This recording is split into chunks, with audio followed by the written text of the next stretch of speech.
El tutor privado.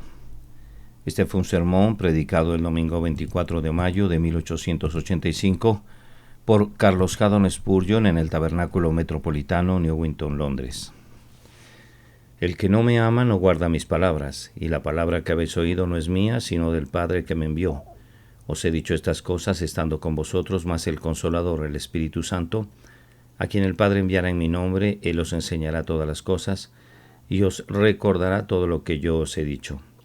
Juan capítulo 14, versículos 24 al 26.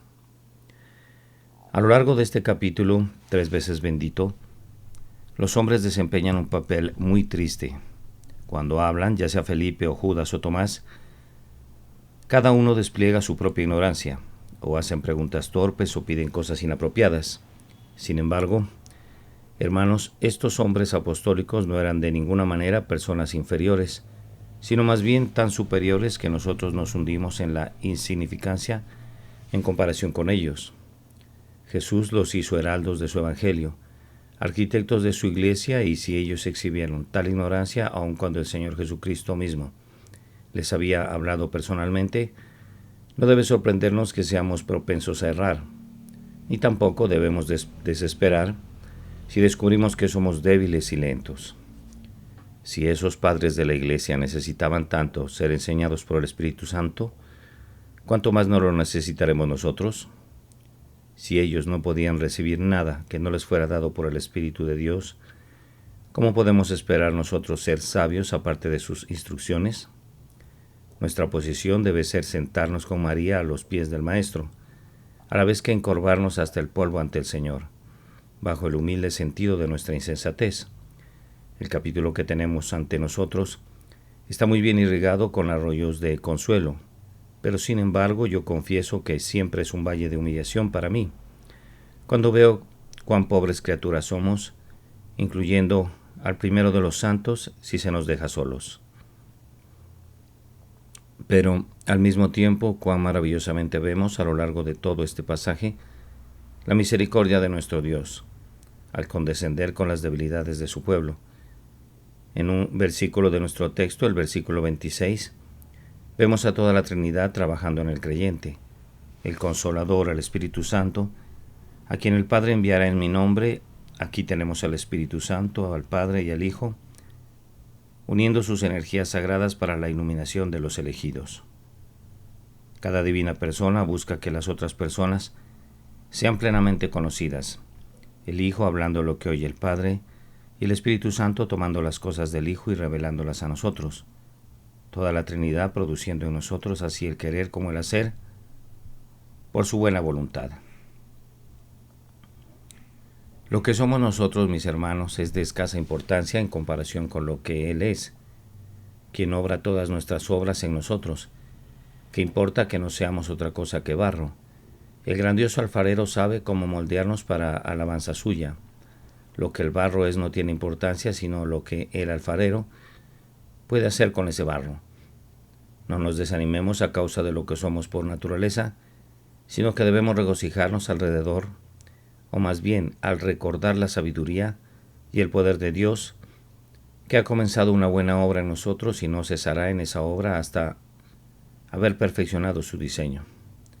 Por lo cual, consuélense unos a otros con estos pensamientos, humíllense y estén dispuestos a ser enseñados más y más, y tengan esperanza, pues serán enseñados. Confiesen su propia ignorancia, pero confíen en el poder del Señor para enseñarles. Tengan la certeza de que aún para ustedes hay un noble destino. Dios se revelará a sí mismo a ustedes, y en ustedes, y ustedes conocerán no solo en ustedes mismos, sino que también la darán a conocer a los principados y potestades en los lugares celestiales, la multiforme sabiduría de Dios. Al usar mi texto en este momento, deseo estar enteramente bajo el poder del Espíritu de Dios. No quisiera predicar con palabras seductoras de sabiduría de hombre, ni tampoco quisiera intentar prestarle poder con los adornos de la oratoria intensamente o insensatamente a la omnipotente palabra de Dios, si no quiero decir sencillamente y con toda simplicidad aquello que el Espíritu Santo enseña por medio de nuestro texto. Me parece que aquí hay tres cosas que son dignas de nuestra paciente observación. Una es la prueba del verdadero creyente. El que no me ama no guarda mis palabras. Una segunda es la necesidad de un verdadero creyente. Necesita ser enseñado por el Espíritu Santo y necesita que su memoria sea refrescada por el mismo Espíritu lleno de gracia. Os recordará todo lo que yo os he dicho. El mejor discípulo necesita ayuda en su entendimiento y en su memoria. En tercer lugar, pensemos en el privilegio de un verdadero creyente. Mas el Consolador, el Espíritu Santo, a quien el Padre enviará en mi nombre, Él os enseñará todas las cosas y os recordará todo lo que yo os he dicho. Comencemos con la prueba de un verdadero creyente y que cada uno de nosotros consienta en ser probado. Que cada hombre se ponga en la balanza para que pueda conocer su peso, pues el Señor pondera el corazón. Quien nunca se juzga a sí mismo perecerá en el juicio del último gran día.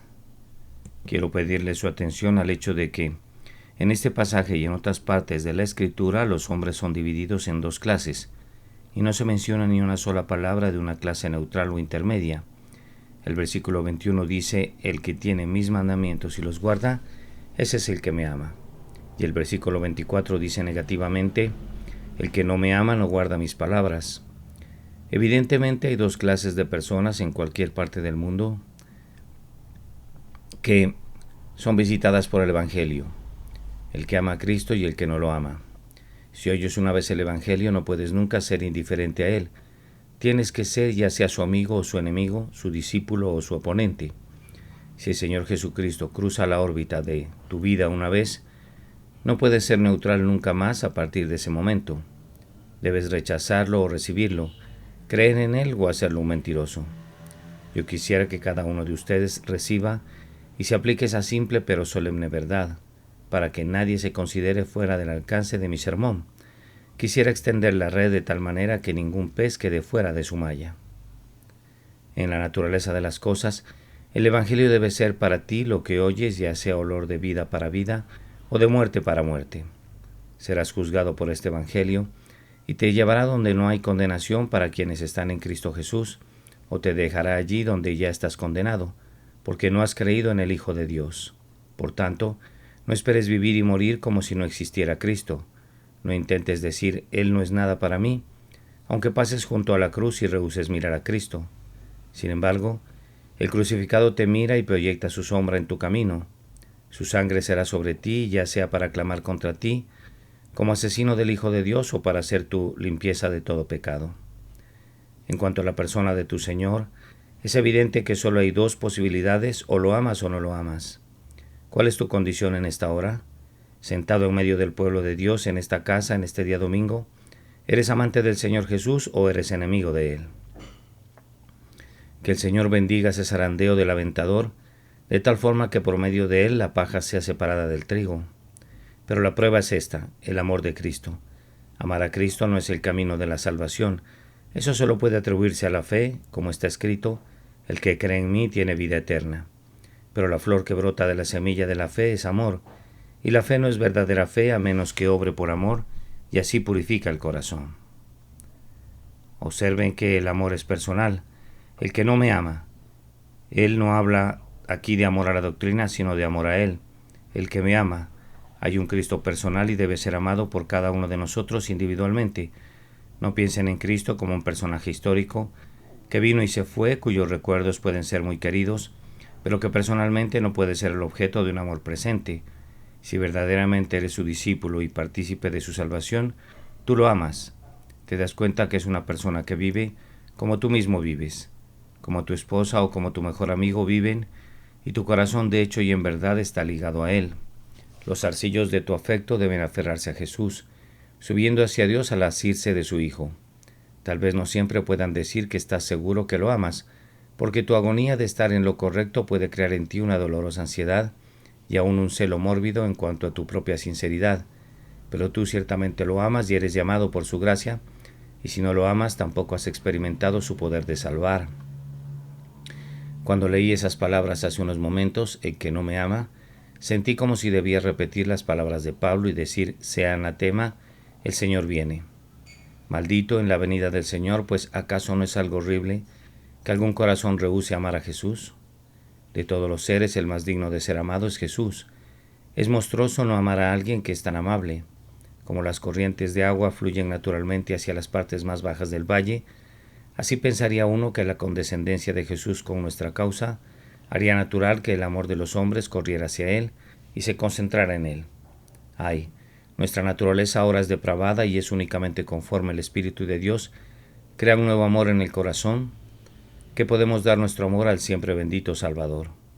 Si no amamos al Señor Jesús, el Espíritu de toda gracia no nos ha dado a conocer a Cristo, ni nos ha dado a confiar en Él, pues si conociéramos a Jesús y confiáramos en Él, nuestro corazón estaría casado con Él. El Cristo en quien confiamos debe ser el Cristo a quien amamos. Debemos amar a Dios cuando el amor de Dios es derramado abundantemente en nuestros corazones por el Espíritu Santo. Júzganse ustedes mismos entonces, ¿aman a Jesús suprema y verdaderamente? Él dice, el que ama a hijo o a hija más que a mí no es digno de mí. Él reclama el primer lugar en los corazones de su pueblo. Él es un Salvador que lo acapara todo, que nunca estará satisfecho hasta que haya monopolizado todos nuestros afectos y se haya llevado nuestros corazones para que habiten con Él junto al tesoro de arriba. Que sea entonces un asunto de una verificación personal con cada uno de ustedes. Escuchen a su Señor resucitado que dice, ¿me amas? No a Simón únicamente, sino a ti, Juan, y a ti, María. Él les pregunta, ¿me amas? Él está aquí hoy como estuvo una vez junto al lago de Galilea y hace esta pregunta amorosa a cada uno de sus discípulos. ¿Me amas? ¿Es objeto de tu intensa consideración su adorable persona? ¿Puedes caer a sus pies diciendo, Señor, tú lo sabes todo, tú sabes que te amo? ¿Qué quieres que yo haga? Además, cuando miramos este texto observamos que en la medida que no siempre es posible medir las emociones y los afectos, se nos da una prueba adicional. El que no me ama no guarda mis palabras. Por lo tanto, yo puedo saber si yo amo al Señor Jesucristo contestando esta otra pregunta. ¿Guardo sus palabras? ¿Qué significa esto? Significa, primero, ¿tenemos nosotros un respeto reverente hacia todas las enseñanzas del Señor Jesucristo? ¿Las recibimos y adoptamos como nuestra norma de doctrina y nuestra regla de vida? Recuerden que, en efecto, todo lo que está en el Antiguo Testamento, así como en el Nuevo, debe ser considerado como las palabras de Cristo, pues Él dice que no vino para abrogar la ley, sino para cumplirla. El cielo y la tierra pasarán, pero ni una tilde de la ley fallará. Todo el registro de la inspiración es refrenado por Cristo y puede decirse que son sus palabras. Ahora, ¿aceptas estas sagradas escrituras como tu guía infalible? Recuerda, las palabras de Jesús son las palabras del Padre. Observa cómo dice Jesús, la palabra que habéis oído no es mía, sino del Padre que me envió. Yo tiemblo cuando veo con qué ligereza se trata hoy a la palabra de Dios, cuando veo con qué prisa se critica esto y se cuestiona aquello. Se nos dice que hay grados de inspiración. Si fuera así, no podríamos estar seguros de nada, puesto que primero tendríamos que resolver alguna sutil pregunta en cuanto a la medida de inspiración. Una Biblia así es como no tener ninguna Biblia. Hermanos, la palabra de Dios no recibirá un tratamiento así de mi parte y yo espero que ustedes no le darán tampoco ese tratamiento, pues de lo contrario ustedes se robarían a ustedes mismos el consuelo e irrespetarían atrozmente a su divino Señor. Yo espero que podamos declarar en lo concerniente a todas sus palabras, fueron halladas todas tus palabras y yo las comí, y guardé las palabras de tu boca más que mi comida. Estas palabras son más deseables que el oro, sí, mucho más que el oro fino. También son más dulces que la miel y que el panal. ¿Vino una palabra de Cristo? ¿Ha proclamado Jesús una verdad en estas Escrituras? Entonces a nosotros no nos corresponde juzgar, no nos corresponde dudar, debemos aceptarla con fe implícita. La autoridad de Jesús para nosotros está en el lugar de razonamiento. Lo reverenciamos de tal manera a Él, que reverenciamos sus palabras como la verdad misma.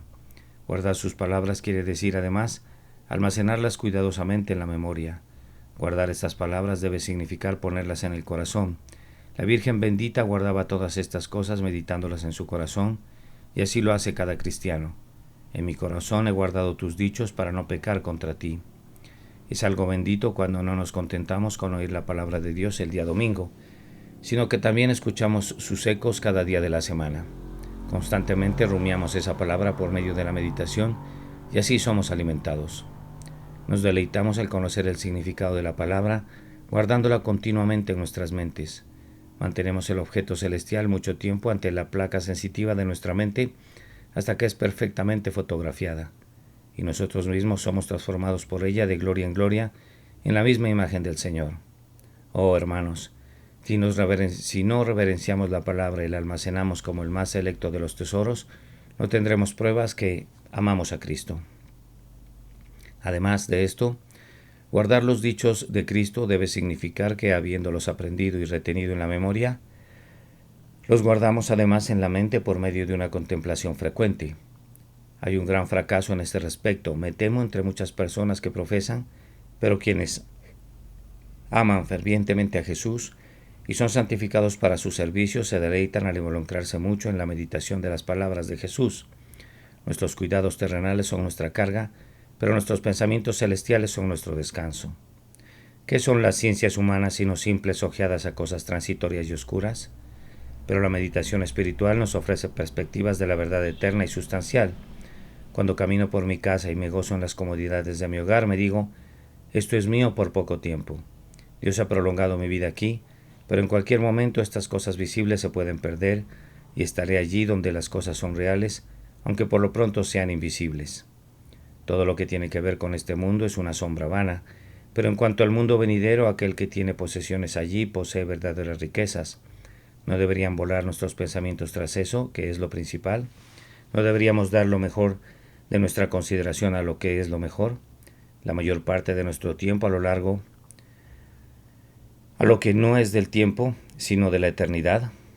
Yo estoy seguro de que quien ama a Jesús se deleita pensando en las exquisitas palabras que salieron de sus labios. Nos sentamos bajo su sombra, pues Él es para nosotros el árbol de la vida, y ni una sola hoja suya se secará, ni el menor de sus dichos caerá a tierra. Sin embargo, no tengo ninguna duda que el principal significado de guardar las palabras de Cristo se encuentra en la obediencia a Él. Queridos amigos, no quiero decir nada que sea severo, pero sin embargo les haré una pregunta que debería alarmar a muchas personas que profesan. ¿Alguna vez pasaron todo un día desde la mañana hasta la noche haciendo clara y resueltamente lo que honra a Cristo? No me refiero a que hayan dejado de trabajar, tampoco me refiero a que se hayan apartado de su familia. Esa extraña conducta no honraría a Jesús, sino que sería todo lo contrario. ¿Han pensado y actuado día tras día como si Jesús fuera su Señor y ustedes sus siervos? Es habitual que digan, voy a hacer únicamente aquello que Cristo haría si estuviera en mi lugar. Su ejemplo será mi ley.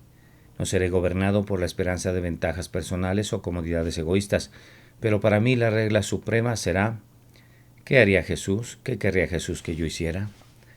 Me temo que ciertas personas que profesan se imaginan que sostener un credo sano, y asistir a un ministerio fiel y suscribir de vez en cuando algunos fines caritativos es de lo que se trata toda la religión, pero se equivocan totalmente si juzgan tales asuntos como los elementos más importantes de la piedad. El asunto más importante es amar a Cristo de tal manera que vivamos para Él y lo honremos obedeciéndole. No podemos servir a Cristo siguiendo nuestros caprichos. El que sigue sus propios antojos es un vagabundo. Únicamente quien obedece a Jesús es su seguidor. Al hacer lo que Jesús nos ordena, al recibir su Espíritu, al ver las cosas de la manera que Él las ve, al actuar en relación a los hombres y en relación a Dios de la manera que Él actúa, podemos dar testimonio ante los hombres acerca de cuán glorioso Salvador tenemos. Debemos exhibir en nuestras vidas el dulce fruto del Espíritu Santo de tal manera que los hombres se llenen de admiración hacia nuestro Señor. Que Dios nos ayude a lograr esto, pues si no guardamos las palabras de nuestro Señor viviendo sanamente, no tenemos ninguna prueba de que amamos a Cristo, y si no lo amamos, entonces no somos sus discípulos. Les ruego, hermanos míos, compañeros, que se apliquen este texto a ustedes. ¿Es el Señor Jesús reverenciado por ustedes como su Maestro? ¿Se inclinan ante la autoridad de su palabra? ¿Recurren a la Biblia y dicen de ella, el juez que pone fin a la contienda, donde el talento y la razón fallan? ¿Han sometido su intelecto a su enseñanza? Los librepensadores de la época presente se imaginan que pueden creer lo que quieran y pensar lo que les plazca, pero no es así.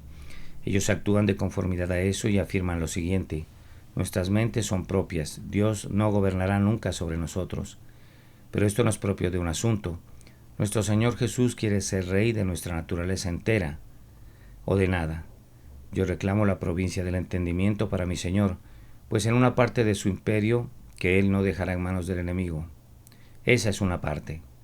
Nosotros somos tan responsables de nuestras creencias como de nuestros actos. No estaremos nunca en total subordinación a nuestro Señor hasta tanto no nos entreguemos devota y reverentemente a su instrucción, llamándolo Maestro y Señor, porque lo es. Hermanos, ¿entregan ustedes todas sus vidas a Jesús? ¿Aspiran a la obediencia perfecta? ¿Se arrepienten de sus fallas? ¿Claman a Él diariamente, Señor mío, moldéame de conformidad a tu voluntad? Pues llevar tu imagen es mi ambición. Quisiera vivir conforme a tu vida y ser tu representante en la tierra, así como tú eres mi representante en el cielo. Oh, que yo pudiera decir de tu Padre y mi Padre, yo hago siempre lo que le agrada. Suficiente en cuanto al tema de la prueba de discipulado. Ahora, en segundo lugar, les ruego que me sigan mientras hablo por un minuto o dos acerca de las necesidades de un verdadero creyente. El creyente, aunque ame a su Señor, es verdaderamente, sin embargo, una persona sumamente necesitada y tristemente llena de carencias. Él no necesita ningún evangelio que sea mejor. El Señor Jesucristo nos enseñó el mejor evangelio que pueda haber y ciertamente no puede haber otro. Cuando Pablo habló de un evangelio diferente, agregó no que haya otros, sino que hay algunos que os perturban. Nosotros no deseamos nada más sabio, nada más completo o mejor que la doctrina que nuestro Señor entregó una vez a los santos. Escuché acerca de una madre que le decía a su hijo el otro día palabras de verdad y de cordura. Su hijo, ávido y lleno de esperanza, tenía la tentación de correr tras ciertas novedades de doctrina y de práctica, y ella le dijo: lo que hemos oído de nuestro ministro es suficiente para mí, pues está de acuerdo con la Escritura. Tu padre y tu madre han vivido en este Evangelio y les ha ayudado a través de miles de problemas hasta este día, y tus amados abuelos vivieron en la misma verdad y murieron en ella, triunfantemente. Por tanto, aférrate a ella. La hemos probado y comprobado, por tanto, no te apartes de ella. Esa era una plática de sentido común. Yo temo un nuevo evangelio. No lo he comprobado, pero lo que he visto en sus resultados en otras personas me hace temblar. Que quienes quieran vayan al mar en barcos constituidos con juncos o con cartones. El corazón del roble es necesario y suficiente para mí. Los barcos hechos de roble han transportado a los hombres a los confines del mundo y los han traído de regreso a casa durante muchos años, y solo en esos barcos voy a surcar el océano. Quienes persiguen las novedades de este siglo engreído buscan quitar a su Señor de su hogar para que algún filósofo pueda ocupar su trono. Parecen decir: hazte atrás tú, Galileo. Tú estabas bien para las edades de oscurantismo, pero nosotros necesitamos una luz más deslumbrante para estos tiempos más brillantes. Repito lo que dije antes. No necesitamos un mejor evangelio que ese que el mismo Dios ha proclamado en la persona de su Hijo Jesucristo. Estos discípulos a quienes nuestro Señor habló no necesitaron otro predicador mejor. No podían imaginar a alguien mejor. Jamás hombre alguno ha hablado como este hombre. Qué poder y autoridad había en él y qué unción del Santo estaba sobre él. Yo no puedo decir eso de ustedes, pues ustedes, amados amigos, pueden a menudo suspirar por un predicador más capaz, y puede ser que en algunos lugares donde viven, sus días domingos son una servidumbre para ustedes, porque no es declarado el puro evangelio y las ovejas no son alimentadas. Pero en el caso de estos apóstoles, no podrían haber tenido un mejor predicador y sin embargo, a pesar de eso, debido a que el Espíritu Santo no había sido dado plenamente y no estaba habitando en ellos, habían aprendido realmente poco. Ustedes ven que el Señor Jesucristo dice de sí mismo: os he dicho estas cosas. No dice que se las había enseñado. Las últimas palabras de mi texto son: todo lo que yo os he dicho. Todo lo que Jesús había hecho. Si lo vemos simplemente como un predicador, era hablar y decir, pero no podía enseñarle el corazón aparte del Espíritu Santo. Cuánta distancia había entre Cristo en la tierra y sus discípulos. En su condescendencia Él se acercó a ellos, sin embargo, siempre se percibe un golfo entre el sabio maestro y los sencillos discípulos. Ahora, el Espíritu Santo suprime esta distancia al hablar en nosotros. Los apóstoles más instruidos no pudieron entender a su Señor cuando Él únicamente les hablaba. A menudo los discípulos se iban con las palabras que Él había expresado y reflexionaban sobre su letra, sin entender del todo su significado espiritual. Frecuentemente, cuando lograban una vislumbre del significado espiritual, la ensombrecían con algunos prejuicios o tradiciones propios que como humo oscurecían su visión. En cuanto a la memoria, ellos mostraban escasas manifestaciones de esa facultad en relación a las cosas espirituales. Constantemente estaban olvidando lo que el Señor les había dicho y actuaban de una manera opuesta a su precepto y a su ejemplo. Externamente todo les era provisto, los ministerios externos del orden más noble les eran concedidos, pero ellos necesitaban algo dentro de ellos, un maestro interno y eficaz, alguien poderoso y secreto que les hiciera recordar las cosas. Además, ellos requerían tener gozo en lo que ya conocían y recordaban. Ellos necesitaban al Consolador para que les extrajera la miel de la consolación del panal de la doctrina.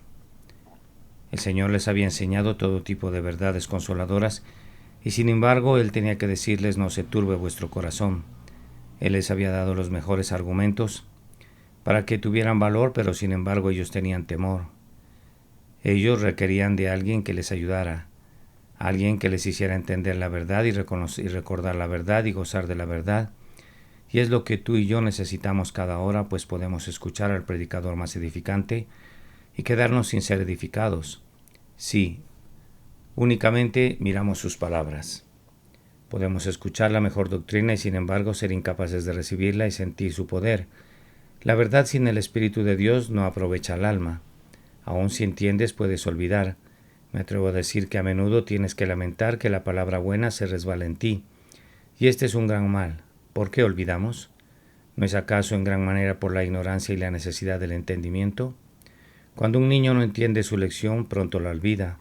Quien no tiene una visión clara de la verdad, tendrá problemas para recordarla, así como pronto te olvidas de una persona a la que únicamente has visto de manera casual, por unos momentos y bajo una luz tenue. No podemos guardar en la memoria fácilmente eso que no hemos captado con firmeza con nuestra mente. Además, olvidamos las cosas celestiales porque estamos muy ocupados con las cosas terrenales. Nuestros cuidados, nuestros placeres, nuestros empeños a menudo mandan al rincón a las cosas de Dios y aún las pisotean con furia desentendida. Olvidamos nuestros prospectos eternos porque nos dedicamos a pensar en nuestros intereses inmediatos. Nuestras circunstancias nos impelen a pensar en objetos rastreros, pero necesitamos la ayuda divina para permanecer en comunión con los asuntos elevados. Necesitamos que alguien nos recuerde estas cosas y que nos eleve a una región superior de la mente y del corazón. Algunas veces olvidamos las palabras de nuestro Señor y somos aturdidos por muchas aflicciones. Un problema sigue a otro, pasamos de la oscuridad a una oscuridad más profunda en nuestra experiencia y estamos tan preocupados que olvidamos. Cuando más necesitamos la promesa, estamos más inclinados a olvidarla. Hay buenos escalones sólidos a lo largo de todo el pantano de la desconfianza, pero cuando un hombre atraviesa ese horrible lugar, a menudo se encuentra tan apurado y desorientado que no puede ver los escalones, sino que más bien se resbala en el lodo profundo donde no hay un lugar firme en el que poner los pies. Es muy malo para nosotros estar en medio de una tormenta y que el ancla se encuentre en casa. Cuando no requerimos la promesa, la admiramos, pero cuán a menudo es olvidada cuando nos podría prestar el máximo servicio. Necesitamos a alguien que nos esté recordando, un apuntador, un amigo fuera de nuestra vista que nos sugiera la palabra adecuada, pues de lo contrario nos equivocamos y tropezamos y no hacemos lo que nos corresponde de manera correcta. Es la obra del Espíritu Santo refrescar nuestras memorias. Yo me temo que algunas veces nuestra memoria falla, porque no estamos particularmente ansiosos de activarla. Ciertos preceptos son tan contrarios a la mente carnal que si los podemos olvidar, entonces con seguridad lo haremos. Ustedes saben cuán fácil es, en la lectura que se hace en familia, omitir partes de la palabra de Dios que son demasiado cercanas y personales. Tenemos a la navaja que corta demasiado cerca de la piel. ¿Acaso no han sentido alguna mañana cuando sus sirvientes se han congregado a su alrededor que no podían leer bien un cierto pasaje porque ustedes se habían enojado con ellos? ¿O no habían sido amables? ¿O de alguna forma no se habían comportado como correspondía? Temían que ellos dijeran: nuestro patrón y la Biblia no concuerdan. En sus reflexiones privadas se les viene un pensamiento, pero ustedes consideran conveniente ignorarlo porque obstruiría el desarrollo de un plan que ustedes están abrigando. Ustedes tienen la intención de cumplir su propósito y por tanto cierran sus ojos frente a un texto inconveniente. pero si estamos bajo la guía del Espíritu de Dios, Él nos recordará el deber en el momento oportuno, y daremos nuestro fruto en su estación. Es extremadamente fácil ser sabio después de la insensatez y tener calma una vez que haya pasado el peligro. Encontramos la luz cuando ya ha transcurrido la noche. Clamamos, ay, si yo hubiera sentido ayer lo que siento hoy, ¿de qué manera tan diferente habría actuado? A menudo reaccionamos cuando ya es tarde. Cerramos la puerta con candado después que se han robado el caballo. La fruta fuera de estación es siempre insípida. El olor y el sabor nunca son tan perfectos como el corazón de la estación. Oh, que podamos dar fruto en la debida estación, paciencia en la tribulación, valor en el peligro, santidad en la vida y esperanza en la muerte. Fallamos en hacerlo debido a que esa naturaleza depravada que hay en nosotros nos conduce a olvidar lo que deberíamos recordar en el momento preciso. El oficio del Espíritu Santo es poner frente a nosotros las palabras de Cristo, en el orden y en el momento precisos. ¿Acaso no necesitan esto ustedes? Esperando retener su atención piadosa, procedo a observar el privilegio del verdadero creyente. Es un privilegio del verdadero discípulo poseer un tutor privado en el Espíritu Santo, que nos recuerda todas las cosas y que es nuestro consolador. El Señor Jesús dice, mas el consolador, el Espíritu Santo, a quien el Padre enviará en mi nombre, Él os enseñará todas las cosas. Cristo en sus palabras nos dio nuestro libro de texto, completo e infalible, pero por causa de nuestra torpeza necesitamos más. Un joven se ha ido a la universidad. Tiene con él todos los libros requeridos y en ellos se encontrará todo lo que necesita para aprender. De la misma manera el Señor Jesús nos ha dado en sus palabras todo lo que necesitamos saber. Pero el padre de ese joven desea que él se convierta en un hombre instruido y por tanto contrata a un tutor privado, quien le va a explicar el contenido de los libros. Con la ayuda de su tutor, el libro le sirve al joven mucho más que antes. Si algún pasaje es difícil, el tutor se lo explica. El tutor orienta al joven en cuanto a la manera de leer sus libros de texto, y así puede beneficiarse plenamente de ellos. Espiritualmente, este es el oficio del Espíritu Santo. Él nos proporciona la llave con la que se puede abrir el misterio que de otra manera estaría fuera de nuestro alcance. Él nos enseña realmente. Enseñarles es una cosa muy diferente a hablarles. Una persona puede hablarle a un grupo de jóvenes sin enseñarles nada. Si yo ansío instruir a un hermano sobre algún punto, no le hablo simplemente, sino que recorro el tema cuidadosamente, resalto cada punto con claridad, repito mis enseñanzas deliberadamente y las ilustro apropiadamente. El Espíritu de Dios, cuando saca del grupo a un hijo de Dios para hablarle en privado a su corazón, recorre la verdad con él hasta que le queda muy clara y felizmente entendida. Necesitamos que la verdad sea abierta al entendimiento, que sea grabada en el corazón, que se pueda captar realmente, que sea aplicada a la mente, impresa en los afectos y que sea amada por el alma. Una cosa es oír la palabra y otra cosa muy diferente es aprender la palabra. Una cosa es que la palabra sea dicha y otra cosa muy diferente es que sea enseñada. El Espíritu Santo enseña a los santos, ya sea de una sola vez o por grados, toda la verdad de Cristo. Ustedes no aprenderán nunca algunas partes de ese todo, a menos que sea en el lecho de los enfermos, o cuando atraviesan una profunda depresión de espíritu, o en el luto y en la adversidad, mientras que otras verdades únicamente serán aprendidas en la cumbre de las brillantes montañas de la seguridad y comunión con Dios. La provincia del espíritu es escribir con fuego la verdad en el alma, grabarla sobre el corazón renovado y dar a la mente seguridad y certeza en relación a lo que sabe. Ningún conocimiento es tan seguro como el que el Espíritu Santo comunica a nuestro espíritu. La enseñanza interna es una enseñanza eficaz. Un hombre que es enseñado por Dios sabe y no puede ser llevado a cuestionar lo que sabe. Hubo un tiempo en el que siempre que yo oía un comentario escéptico me sentía herido y de alguna manera sacudido. Pero estas mentes desviadas ya no me sacuden más. Hay ciertas cosas de las que estoy tan seguro como lo estoy de mi propia existencia. Las he visto, las he probado y las he manejado. Y ya superé la etapa de ser convencido. De lo contrario, por quienes no saben nada acerca de ellas. Yo sería un hombre arruinado si el viejo, viejo evangelio no fuera verdadero. No habría ningún camino de salvación para mí si no fuera por gracia, por medio de la fe en el sacrificio expiatorio, y como sé que no estoy perdido, sino que ciertamente soy un hombre salvo, yo sé que la palabra que me ha salvado es la verdad de Dios. Quienes están familiarizados con las realidades espirituales desafían cualquier negación. Ellos enfrentan su conciencia íntima contra 10.000 escepticismos. Si no pueden convencer a otros, ellos mismos sí están convencidos. El Espíritu de Dios debe enseñarnos de una manera secreta, personal, incuestionable y eficaz. Debemos ser conducidos a sentir el poder de la verdad por medio de una inoculación espiritual, de tal forma que penetre en nuestra vida misma y se convierta en parte y porción de nosotros. Se nos ha prometido que el Consolador nos enseñará todas las cosas, esto es, todas las cosas que Jesucristo dijo e hizo. Hemos experimentado este privilegio de tan grande alcance. Hay una gran variedad en el conocimiento de Cristo. Nadie debe pensar que ya ha agotado ese conocimiento. Además, hay una proporción en las palabras de Cristo y necesitamos conocer todo lo que nuestro Señor ha proclamado. Jesús no enseña únicamente doctrina.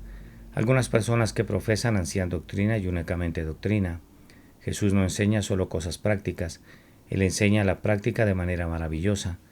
Pero también declara doctrina. Nuestro Señor no enseña solamente doctrina o práctica sin experiencia, sino que hace una mezcla perfecta para nuestra edificación. Algunas personas del pueblo de Dios no quieren saber de nada que no sea doctrina o, por lo contrario, de nada que no sea práctica o de nada que no sea experiencia, y esto los desvía y los corrompe.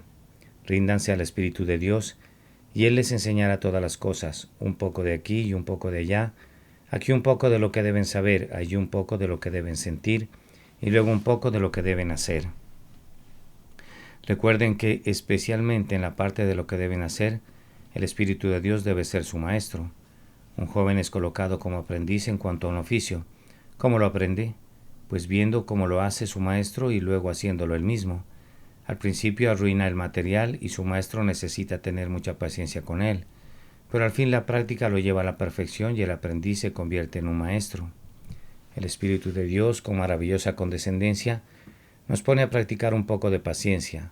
Pronto nos cansamos de la tarea. Luego Él nos da una oportunidad de sentir amor hacia algún pobre granuja infeliz que navega en los mares agitados de la vida. Tendemos a sentirnos fríos por su ingratitud y cansados por nuestro fracaso. El Espíritu Santo nos hace practicar la marcha celestial hasta que guardemos el paso con nuestro Señor y los hombres reconozcan que hemos estado con Jesús y que hemos aprendido de Él. Hermanos, ustedes deben guardar las palabras de su Señor, sin ir más allá, pero lograr esto requeriría de la enseñanza privada del Espíritu Santo, y no deben quedarse satisfechos a menos que Él los despierte cada mañana y abra sus oídos para que oigan lo que tiene que decir, haciendo que sus corazones y sus conciencias entiendan las cosas que los hacen sabios para salvación.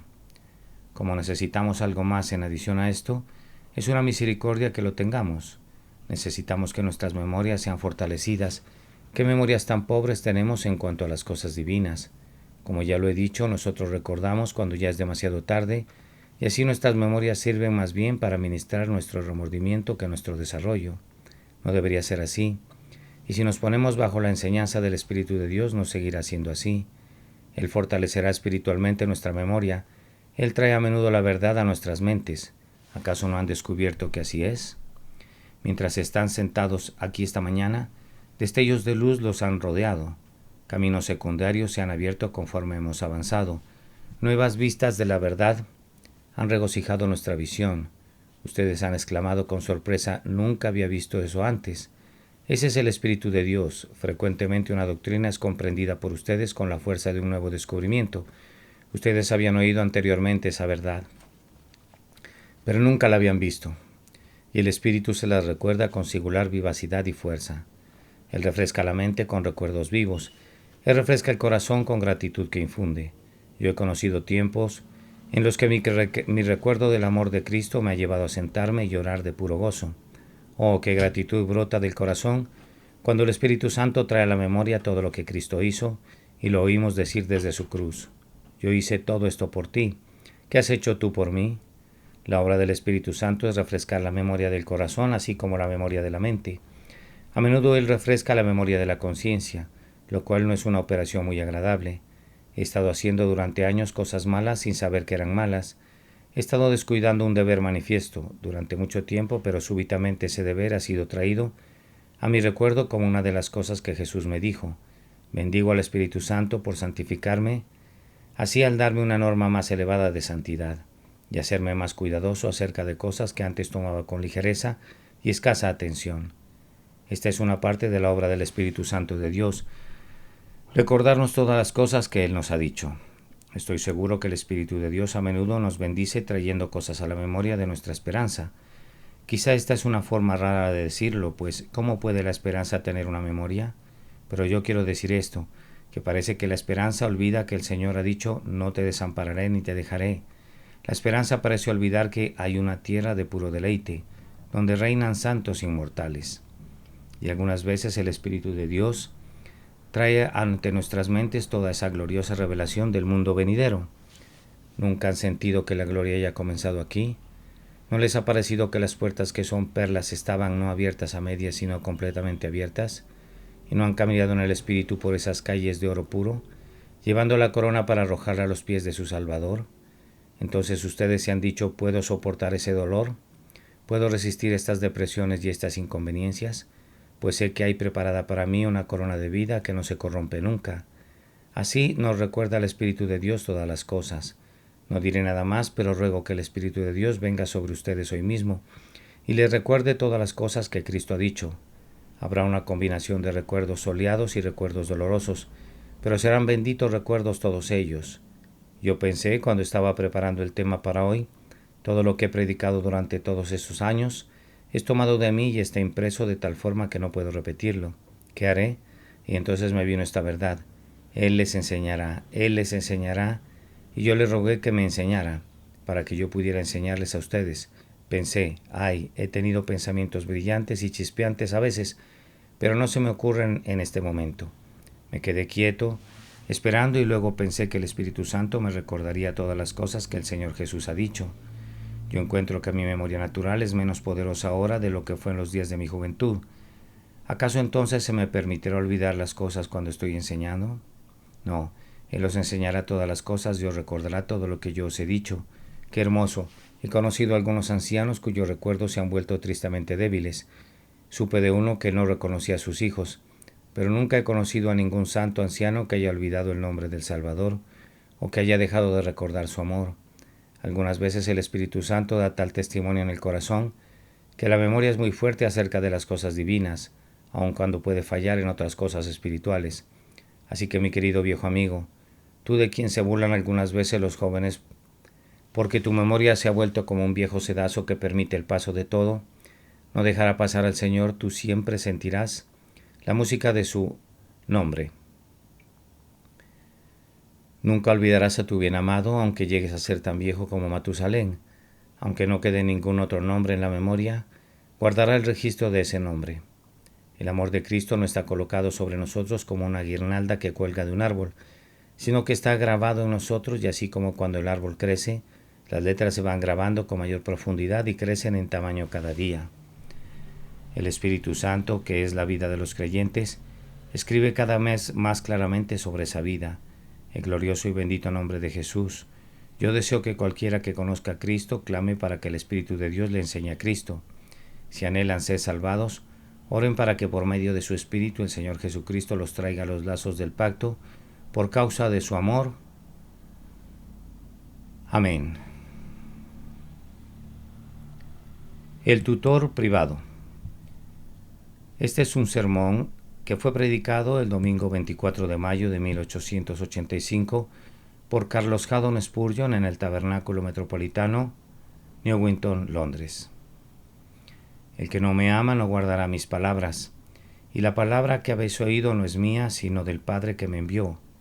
Os he dicho estas cosas estando con vosotros, mas el Consolador, el Espíritu Santo, a quien el Padre enviará en mi nombre, Él os enseñará todas las cosas y os recordará todo lo que yo os he dicho. Juan, capítulo 14, versículos 24 al 26.